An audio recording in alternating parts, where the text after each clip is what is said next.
Good morning everybody. आज की हमारी क्लास में हम दो मुद्दों को लेकर चर्चा करेंगे।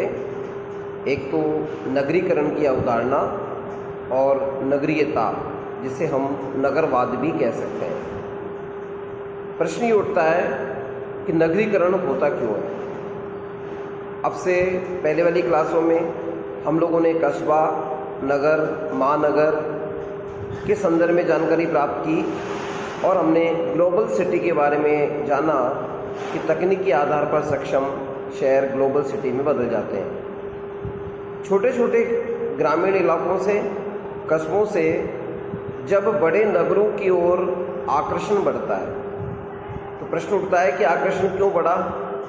तो सुख सुविधाओं का विस्तार, व्यक्तित्व निर्माण के अवसर, इसके अतिरिक्त चिकित्सा, शिक्षा, मनोरंजन के क्षेत्र में अच्छी क्वालिटी के संस्थान जब मिलते हैं तो भौगोलिक आधार पर कस्बों में रहने वाले लोग, गांवों के आंचलिक स्थानों पर रहने वाले लोग नगरों की ओर आकर्षित होकर वहां बसने लगते हैं। क्योंकि वहां पर अंग्रेजी माध्यम के अच्छे विद्यालय मिलेंगे, वहाँ मनोरंजन के लिए ग्रामीण और कस्बाई संस्कृति की तुलना में बेहतर संरचनात्मक व्यवस्थाएं मिलेंगी। अगर कोई व्यक्ति बीमार होता है तो उसे बेस्ट विशेषज्ञ चिकित्सकों की सुविधा का लाभ वहाँ मिलेगा। अच्छे माध्यम के डिप्लोमा कोर्सेज, ये सारी चीज़ें पर्सनालिटी डेवलपमेंट के रूप में नगरों में मिलती है। तो इस तरह लोगों का जमावड़ा पहले अस्थायी रूप से होता है और उसके बाद स्थायी रूप से नगरों में होने लगता है। यही प्रक्रिया नगरीकरण कहलाती है। इसके अतिरिक्त नगरों में रहने की जो प्रवृत्ति है, वे ऑफ लाइफ, जीवन विधि, इस विधि का संबंध नगरवाद या नगरीयता के साथ है, जिसको हम क्रमशः समझने का प्रयास करेंगे। प्यारे विद्यार्थियों, नगरीकरण की इस अवधारणा के अंतर्गत हमें सबसे पहले देखना होगा कि किसी भी समाज की जो परंपरागत सामाजिक संरचना है उसमें बदलाव लाने वाली प्रक्रियाओं में नगरीकरण को एक महत्वपूर्ण प्रक्रिया माना गया है। क्योंकि सामाजिक परिवर्तन के प्रमुख स्रोत के रूप में से देखा जा सकता है और वास्तव में नगरीकरण का संबंध केवल बड़े बड़े नगरों की स्थापना और विकास करने से ही नहीं होता, बल्कि यह एक ऐसी प्रक्रिया है जिसके द्वारा अनेक दशाओं के प्रभाव से एक और छोटे छोटे नगर महानगरों, विराट नगरों के रूप में बदलने लगते हैं, तो दूसरी ओर इसका संबंध नगरीयता अथवा नगरवाद से होने लगता है। नगरीयता का संबंध एक विशेष प्रकार की जीवन शैली, वे ऑफ लाइफ से है, जो एक जटिल श्रम विभाजन वाला समाज, जहाँ पर उच्च स्तर की तकनीक, व्यवसाय में व्यवहारों में गतिशीलता और व्यक्तिवादी मूल्य विशिष्ट रूप से पाए जाते हैं। किसी भी समाज में जैसे जैसे नगरीकरण में वृद्धि होती है, नगरीयता से संबंधित विशेषताओं का विस्तार कस्बों व अनेक लघु समुदायों में होने लगता है। अपने इस रूप में नगरीकरण की प्रक्रिया ने लोगों के जीवन स्तर को ऊंचा उठाने, समताकारी मूल्यों को प्रोत्साहन देने तथा धर्मनिरपेक्षता को प्रोत्साहन देने में विशेष योगदान दिया है। वहीं दूसरी ओर नगरों के अंदर जब अस्थायी रूप से लोग निवास करते हैं तो वहाँ पहले से उनके लिए आवास प्रवास के प्रतिमान नहीं होते, तो कच्ची बस्तियों का निर्माण होता है। अपराधों में वृद्धि होती है, पारिवारिक विघटन होता है, प्रदूषण तथा व्यावसायिक मनोरंजन की प्रवृत्ति पाई जाती है और नगरीकरण से अनेक प्रकार की समस्याएं भी जन्म लेती है, जो इसका एक नकारात्मक पक्ष है। परंपरागत रूप से भारत लंबे समय से कृषि प्रधान देश रहा। सीधा सीधा अर्थ है कि लोग खेतीबाड़ी, पशुपालन से जुड़े रहे। इसकी तुलना में विश्व के अनेक राष्ट्रों से हम तुलना करें तो वहाँ नगरीकरण की प्रक्रिया का विकास काफ़ी बाद में होना आरंभ हुआ। 19वीं शताब्दी के अंतिम समय में जैसे जैसे परिवहन के साधनों में वृद्धि होने लगी, नगरों में विभिन्न प्रकार के आर्थिक अवसर सहजता से उपलब्ध होने लगे तो नगर से दूर रहने वाले लोगों का नगर में आना प्रारंभ हुआ। 20वीं शताब्दी के आरंभ में जब नगरों में बड़े बड़े उद्योगों की स्थापना हुई तो लाखों लोग ग्रामीण क्षेत्रों से नगरों की ओर इसलिए बढ़ने लगे कि वे नगर में रोजगार के अवसर पाने के साथ ही ग्रामीण जीवन से संबंधित अपनी जातिगत नियोगिताओं से छुटकारा पा सके। देखिए, यहाँ बड़ा महत्वपूर्ण मुद्दा है कि लाखों लोग केवल इसलिए नगरीकरण में आए कि उन्हें रोजगार का अवसर तो मिला ही, बल्कि जातिगत नियोगिताओं से छुटकारा मिला। क्योंकि हम सब जानते हैं भारतीय जाति व्यवस्था की संरचना में छुआछूत अस्पृश्यता को महत्व दिया गया था। आज़ादी से पहले ये स्थिति बहुत ज़्यादा थी। संवैधानिक प्रयासों के बाद इसमें काफ़ी बदलाव आया है, लेकिन गांव में रहकर कोई निम्न जाति में कोई व्यक्ति पैदा हुआ तो उसे समाज की व्यवस्था के अनुरूप निकृष्ट मलिन कार्य ही मिलते थे। जैसे कोई शूद्र जाति में पैदा हुआ तो उसे यही कहा जाता था कि तुम मलमूत्र को अपने सर पर ढो, गंदगी साफ करो, शौच साफ करो, और उसे ऊंची जाति के लोगों के साथ अंत्यक्रिया करने की छूट नहीं थी। उनके पानी पीने के स्थान अलग थे, उन लोगों का पल पल तिरस्कार होता था। ऐसी स्थिति से बचने के लिए इस नियोगिता को मुक्त होने की दृष्टिकोण से ऐसा बहुत बड़ा वर्ग एक श्रमिक के रूप में नगरों में जाकर बसने लगा, क्योंकि वहाँ उसे एक अधिकार मिला समता का। वहाँ पढ़े लिखे लोगों के बीच में उसके जाति के आधार पर नहीं बल्कि उसकी योग्यता के आधार पर वर्ण होने लगा। तो ऐसी चीज़ों की जब मुक्ति होने लगती है तो एक बहुत बड़ा वर्ग जो लाखों की संख्या में था वो नगरों की ओर बढ़ने लगा। नगरों में जो अनेक प्रकार की सुविधाएं थी उन्होंने नगरीकरण के विकास में महत्वपूर्ण भूमिका निभाई, और जैसे जैसे नगरीकरण में वृद्धि होती गई हमारी विभिन्न प्रकार की संस्थाएं, सामाजिक संरचना, परंपरागत मनोवृत्तियाँ, सामाजिक मूल्य और व्यवहार के ढंगों में परिवर्तन स्पष्टतः होने लगे। इन्हीं दशाओं के संदर्भ में नगरीकरण को एक सामाजिक परिवर्तन के मुख्य स्रोत के रूप में देखा जाता है। अब हमारा बिंदु है, व्हाट इज अर्बनाइजेशन? नगरीकरण क्या है? भारत में जो नगरीकरण की प्रक्रिया है इसके परिणामों को समझने से पहले नगरीकरण के अर्थ को समझना आवश्यक है। सामान्य शब्दों में कहा जा सकता है, नगरीकरण वह प्रक्रिया है जिसके द्वारा नगरों के क्षेत्र तथा नगरीय जीवन शैली का विस्तार होता जाता है। स्पष्ट है, नगरीकरण को समझने के लिए सर्वप्रथम नगर के अर्थ को समझना आवश्यक है।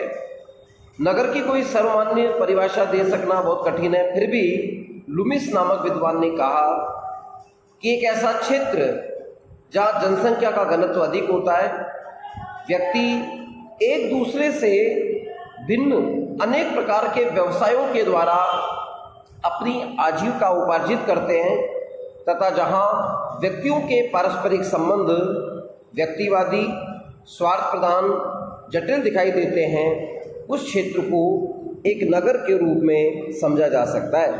वास्तविकता तो यह है कि विभिन्न विद्वानों ने नगरीकरण की अवधारणा को इनकी विशेषताओं के आधार पर स्पष्ट किया है। विद्वानों का जो बहुत बड़ा वर्ग है उसका मत यह है कि नगरीकरण का अर्थ परंपरागत सामाजिक संस्थाओं और मूल्यों के स्थान पर व्यवहार के नए ढंग, नई तकनीक को ग्रहण करना है। जबकि दूसरे मत के लोग स्पष्ट करते हैं, विशेष करके बर्गेल, वे लिखते हैं कि ग्रामीण क्षेत्रों का नगरीय क्षेत्रों में बदलने की प्रक्रिया का नाम ही नगरीकरण है। तो यहाँ विद्यार्थी ध्यान दें, अगर शॉर्ट आंसर वाला कोई आपको लिखना हो और पूछा जाए कि नगरीकरण क्या है तो आप लिख सकते हैं कि बर्गेल के शब्दों में ग्रामीण क्षेत्रों का नगरीय क्षेत्रों में जो बदलने की प्रक्रिया है उसी को हम नगरीकरण कहते हैं।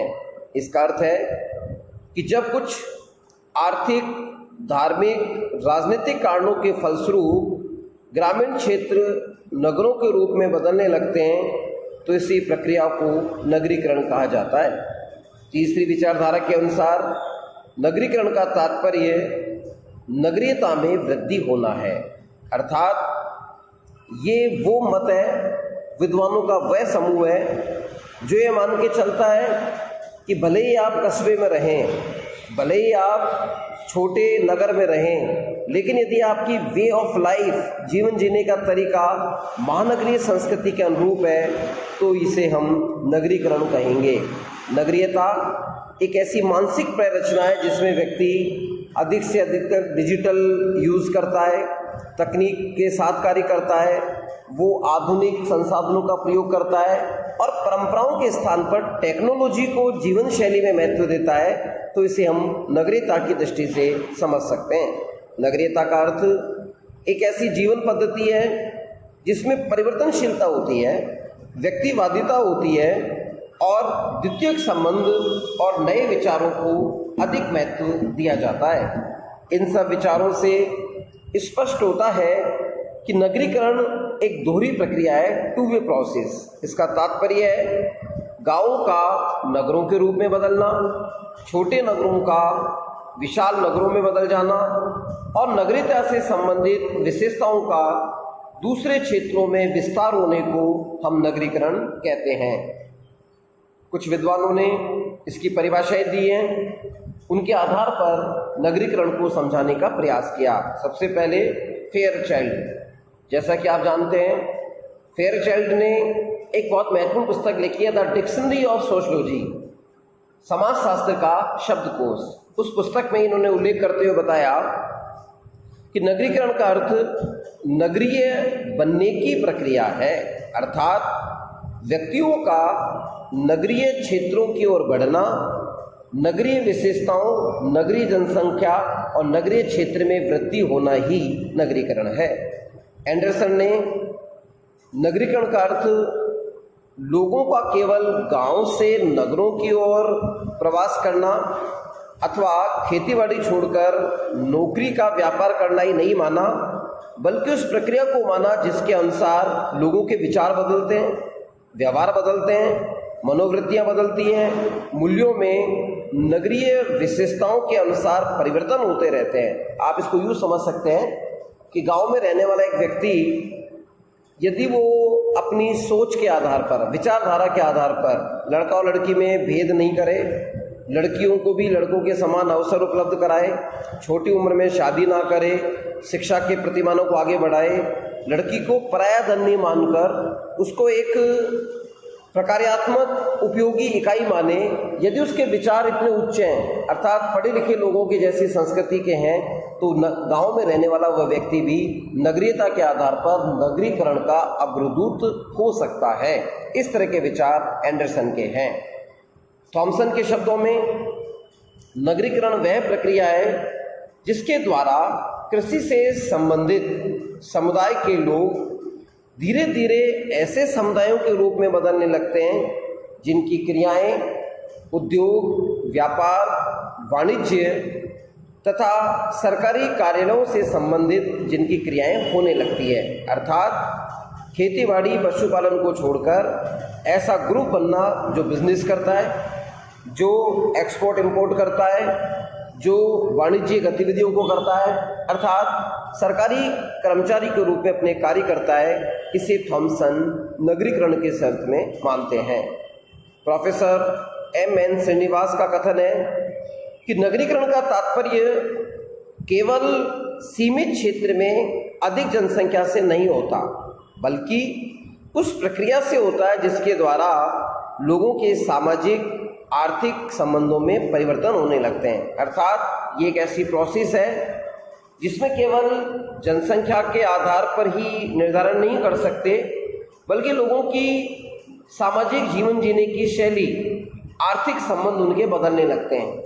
अगर हम उदाहरण के रूप में समझें तो गांव में पहले हम देखते थे वस्तु विनिमय पाया जाता है, और अब कुछ लोगों का प्रश्न होगा कि साहब हमारे शहरों में भी वस्तु विनिमय होता है। यदा कदा हम कुछ ऐसी महिलाओं को जानते हैं जो हमारे समाज में बालों के बदले में जीरा बेचती हैं, कपड़ों के बदले में प्लास्टिक के बर्तन देती हैं, या कुछ गन्ने के छोटे छोटे टुकड़े लोहा, लकड़ और स्क्रैप के बदले में मिल जाता है। तो ये वस्तु विनिमय का ही रूप है। अगर ये किसी शहर में हो रहा है तो आप मान के चलिए बेशक कि वो नगरीयता नहीं है, वो आज भी रह भले ही नगरों में रहे होंगे, लेकिन मेंटेलिटी उनकी गांव या कस्बे जैसी है। तो एमएन श्रीनिवास यहाँ मेंटेलिटी की बात करता है, आर्थिक संबंधों के बदलाव की बात करता है। अगर ऐसा है तो नगरीकरण है, अदरवाइज वो रह भले कहीं भी रहो और उस स्थिति में मानसिक रूप से वो कस्बाई संस्कृति का हिस्सा हो सकता है। जो हमने परिभाषाएं देखी उनके आधार पर हम नगरीकरण की प्रमुख विशेषता और लक्षणों को सामान्यतः समझ सकते हैं। नंबर 1, सर्वप्रथम ये मानिए नगरीकरण एक दोहरी प्रक्रिया है। एक और ग्रामीण क्षेत्र के लोग नगरों में बदलने लगते हैं, नगरों के विस्तार होने की दशा स्पष्ट होने लगती है, तो दूसरी ओर इसका संबंध एक ऐसी दशा से है जिसमें नगर में रहने वाली मेंटेलिटी, मनोवृत्ति का प्रभाव बढ़ने लगता है। तो पहला तो हो गया गांव से शहरों की ओर जाने का विस्तार और दूसरा मेंटेलिटी में चेंज, ये पहला लक्षण है। नंबर 2, यह वह प्रक्रिया है जो कृषि और ग्रामीण उद्योगों की जगह नगरीय व्यवसायों के बढ़ते हुए प्रभाव को स्पष्ट करती है। अर्थात नगरीकरण पशुपालन, कृषि से जुड़े व्यवसाय की तुलना में उद्योग, सेवा क्षेत्र में वृद्धि का प्रतीक है। ऐसे व्यवसाय जो सामान्यतः डिजिटल क्रांति के रूप में नगरों के लक्षण माने जाते हैं।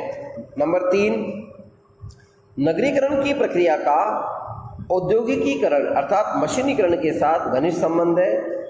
जैसे जैसे किसी समाज में औद्योगिकीकरण में वृद्धि होती जाती है, नगरीकरण में भी उसका विस्तार होने लगता है। नंबर 4, यह प्रक्रिया सामाजिक संबंधों की औपचारिकता को स्पष्ट करती है। इसका तात्पर्य है कि नगरीकरण की प्रक्रिया विभिन्न व्यक्तियों, समूहों के बीच स्वार्थ पर आधारित संबंधों को प्रोत्साहन देकर व्यक्तिवादिता को बढ़ाती है। नंबर 5, यह वह प्रक्रिया है जिसके अंतर्गत ग्रामीण जनसंख्या में कमी होती है, नगरीय जनसंख्या में वृद्धि होती है। निश्चित तौर पर जब किसी ग्रामीण संस्कृति के क्षेत्र से लोग उद्योग धंधों की तलाश में, जातिगत नियोगिताओं से मुक्ति प्राप्ति के लिए या नई सुख सुविधाएं जो वो देख रहा है, चकाचौंध वो देख रहा है भागदौड़ की जिंदगी, उससे आकर्षित होकर जब नगरों में रहेगा तो निश्चित तौर पर गांव के लोगों का पलायन नगरों की ओर होगा, वहाँ जनसंख्या कम होगी और नगरों के अंदर इसकी जनसंख्या बढ़ जाएगी। इस तरह नगरीय जनसंख्या में वृद्धि होने लगती है। अब प्रश्न उठता है, नगरीयता अथवा नगरवाद क्या है? Concept of urbanism.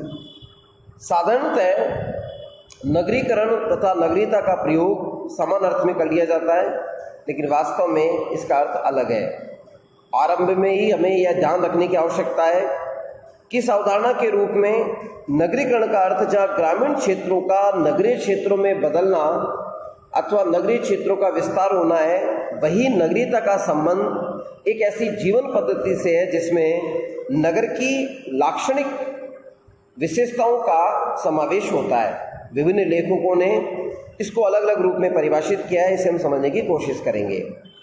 नटन शैल में आपको ये समझना है, नगरीयता वे ऑफ लाइफ है, जीवन जीने का तरीका है। कभी आप मंथन कीजिए, दिन भर में आपने कौन कौन सी गतिविधि परंपरागत आधार पे की अथवा तकनीक के आधार पर की। जैसे हम फ़ोन पे का प्रयोग करके डिजिटल पेमेंट कर रहे हैं, हमारी ये आदत में शुमार हो गया।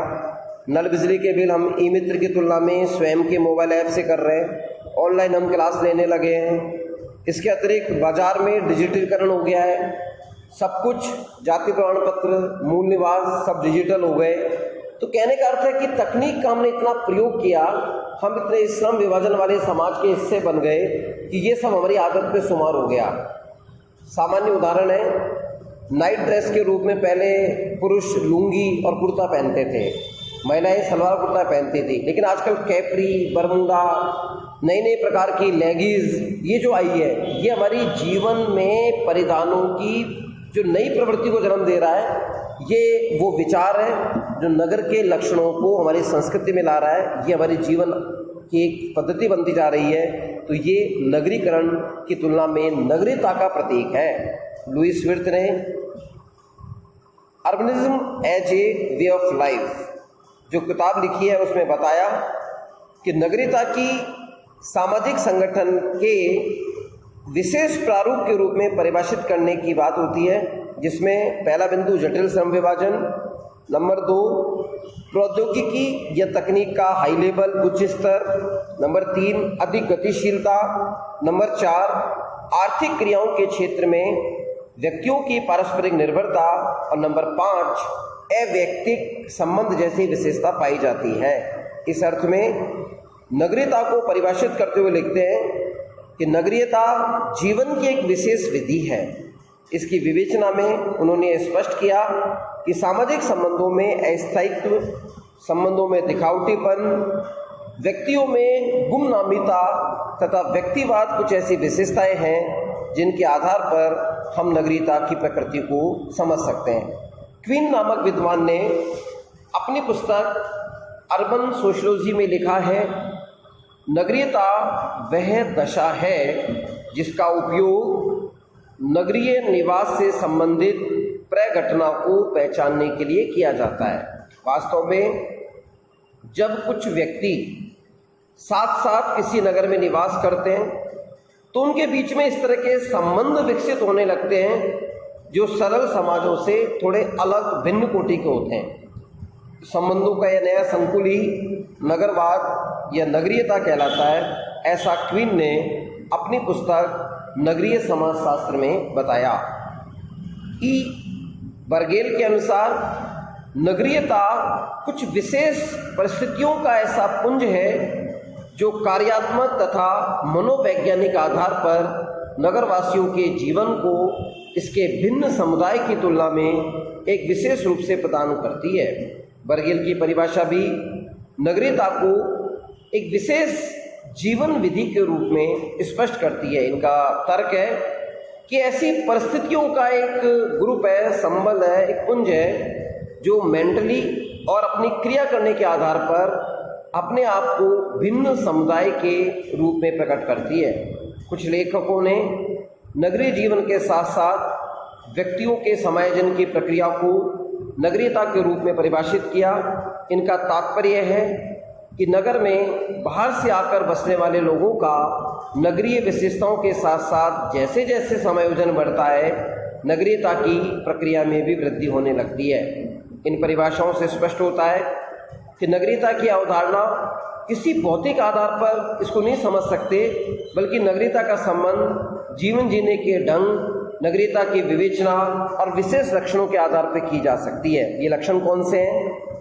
उच्च स्तर की तकनीक का प्रयोग करना, उच्च स्तर की तकनीक के साथ साथ श्रम विभाजन की प्रवृत्ति होना, इसके अतिरिक्त इसमें गतिशीलता अधिक पाई जाती है, आर्थिक क्रियाओं के क्षेत्र में पारस्परिक निर्भरता पाई जाती है, साथ ही अवैयक्तिकता का लक्षण पाया जाता है। नगरीयता के इन सभी लक्षणों से स्पष्ट होता है कि नगरीयता की अवधारणा नगरीकरण से भिन्न है, अलग है। नगरीकरण नगरों के विकास एवं परिवर्तन की प्रक्रिया है, जबकि नगरीयता, नगरवाद का संबंध नगरीय संस्कृति पर आधारित एक विशेष प्रकार का जीवन जीने की विधि या तरीका है। इसके बाद भी यह ध्यान रखना आवश्यक है कि नगरवाद एक नई प्रघटना नहीं है। मानव सभ्यता के प्रत्येक युग में सभी तरह के समुदायों में जनसंख्या, मानवीय मनोवृत्ति, व्यवहार के तरीकों में विषमता का पाया जाना एक सार्वभौमिक तथ्य रहा है।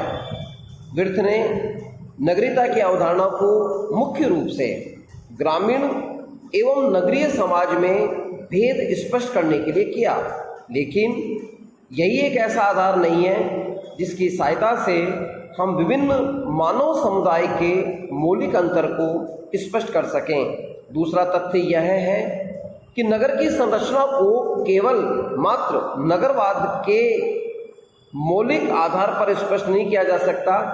इसका कारण है कि नगर के विभिन्न क्षेत्रों में पारिस्थितिकीय दशाओं में बहुत अधिक विषमतापूर्ण रूप पाए जाते हैं, जबकि अनेक क्षेत्रों में सजातीयता की विशेषता देखने को मिलती है। एंडरसन ने लिखा कि नगरीयता का संबंध व्यवहार और मनोवृत्तियों के विशेष ढंग से होने के कारण इसे नगरीय, ग्रामीण, जनजातीय समुदायों में भी देखा जा सकता है। एंडरसन का तर्क महत्वपूर्ण है कि यह एक व्यवहार करने का तरीका है और मेंटलिटी, मनोवृत्ति के आधार पर परिभाषित होता है। यद्यपि यह दूसरी बात है कि इसका सबसे व्यापक और स्पष्ट रूप नगरीय अधिवास तथा नगरीय संस्कृति से संबंधित होता है। किसी समुदाय में जब एक बार नगरीयता में वृद्धि होने लगती है तब इसे आसानी से छोड़ना संभव नहीं होता। अर्थात जो हम मनोवृत्ति, जो हम जीवन शैली अपना लेते हैं उसको अचानक हम छोड़ नहीं सकते। ग्रामीण तथा जनजातीय समुदाय से संबंधित जिन व्यक्तियों की आजीविका, शिक्षा, मनोरंजन के लिए नगरों से संबंध जितना अधिक गहरा होगा, जितने लंबे समय तक रहेगा, नगरीयता के लक्षणों का प्रभाव भी उतना ही अधिक देखने को मिलेगा। विर्थ ने नगरीयता की अवधारणा को नगरीय संरचना से भी संबंधित माना है।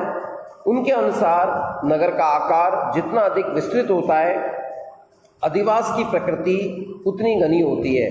जनसंख्या का घनत्व, विषमता, विजातीयता से संबंधित लक्षण भी उतने अधिक बढ़ जाते हैं। इस दशा में विभिन्न नगरीय समुदाय में नगरीयता व नगरवाद की प्रकृति एक दूसरे से भिन्न देखने को मिलती है।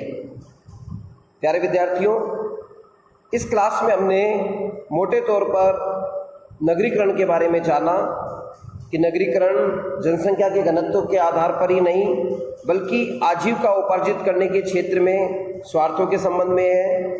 फेयरचाइल्ड, बर्गेल, एंडरसन ने इसके बारे में व्याख्या की।